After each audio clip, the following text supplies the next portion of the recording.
नमस्कार दोस्तों, स्वागत है आप सभी का आपके अपने चैनल डीके सक्सेस पॉइंट पर। मैं दिलीप कुमार आपका हार्दिक स्वागत करता हूं। दोस्तों, मैं आज शुरू करने वाला हूं भौतिक विज्ञान कक्षा 10, जिसका पार्ट 1 बनाया जा रहा है और पार्ट का नाम है प्रकाश का परावर्तन।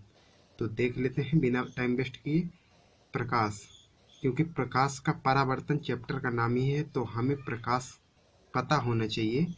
तो इसके लिए मैंने इसकी डिफिनेशन लिखी हुई है।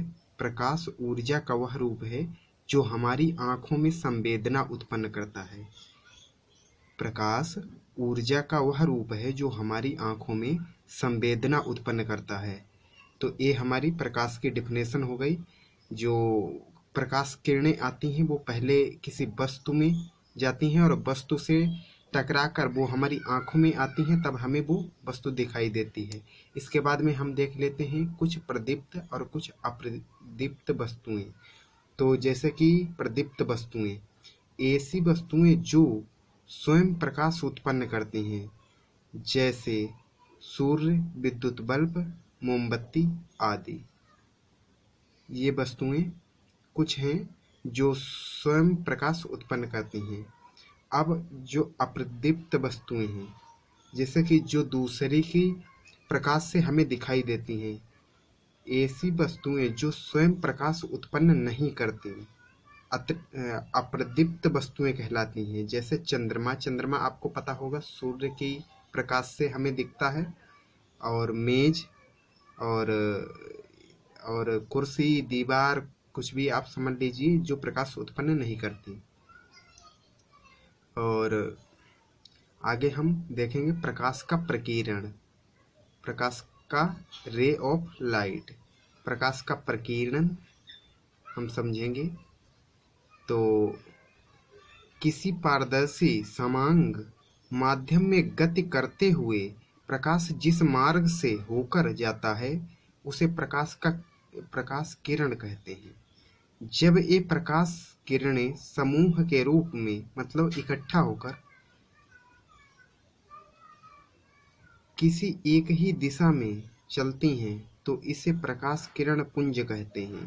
प्रकाश किरण पुंज 3 प्रकार के होते हैं। प्रकाश किरण पुंज 3 प्रकार के होते हैं। आप ग्राफ द्वारा समझ लीजिए।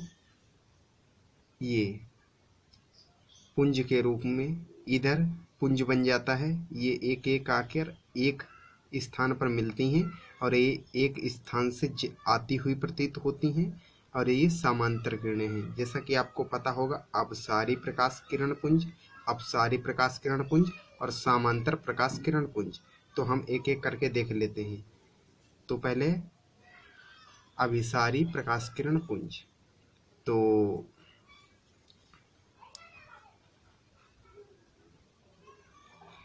यदि अपतित प्रकाश किरण की सभी किरणें किसी एक ही बिंदु पर मिलती हैं तो इसे अभिसारी प्रकाश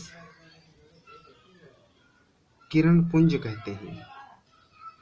यदि अपतित प्रकाश की सभी किरणें किसी एक ही बिंदु पर मिलती हैं तो इसे अभिसारी प्रकाश किरण पुंज कहते हैं। तो आपका अभिसारी प्रकाश किरण पुंज क्लियर हो गया होगा। तो अब हम देख लेते हैं अपसारी प्रकाश किरण पुंज। अपसारी प्रकाश किरण पुंज, जैसा कि यदि अपतित प्रकाश की सभी किरणें किसी एक बिंदु से आती हुई प्रतीत होती हैं तो इसे अपसारी प्रकाश किरण पुंज कहते हैं।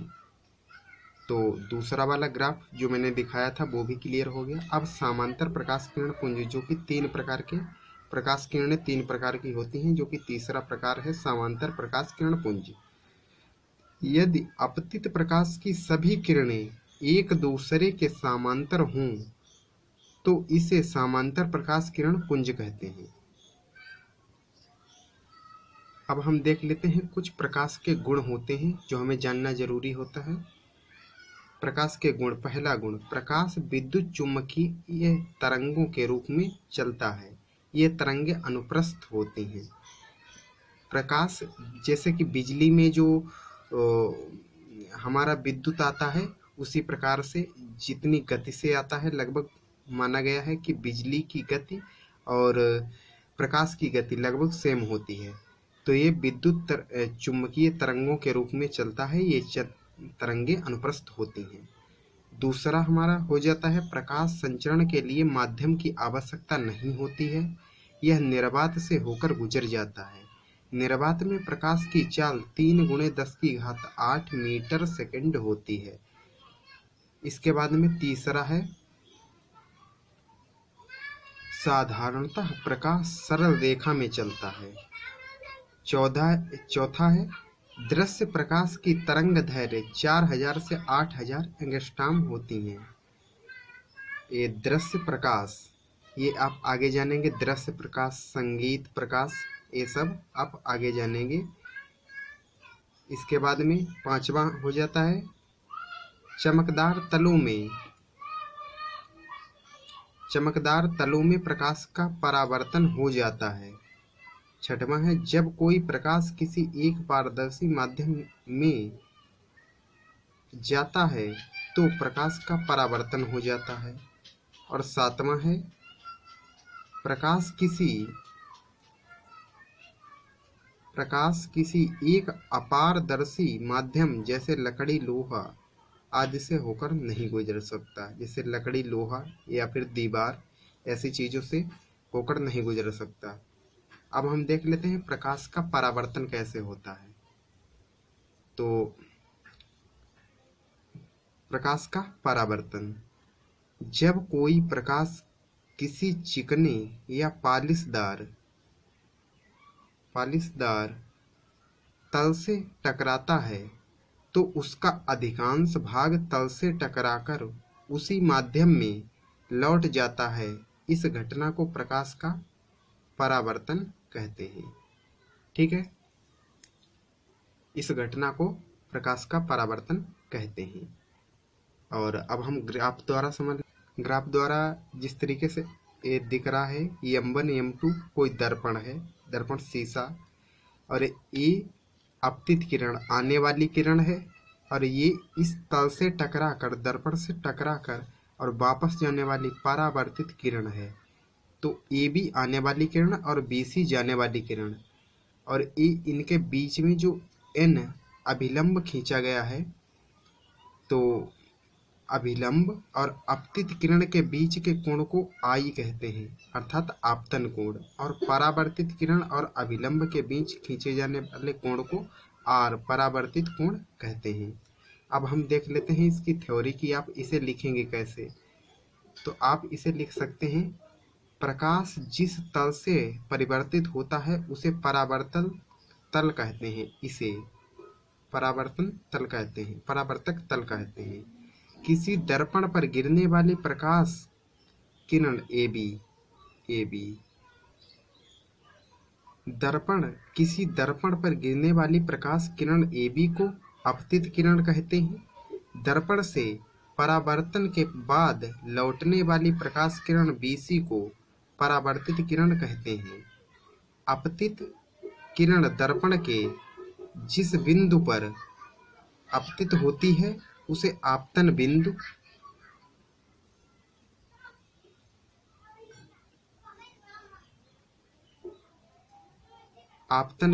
कहते हैं।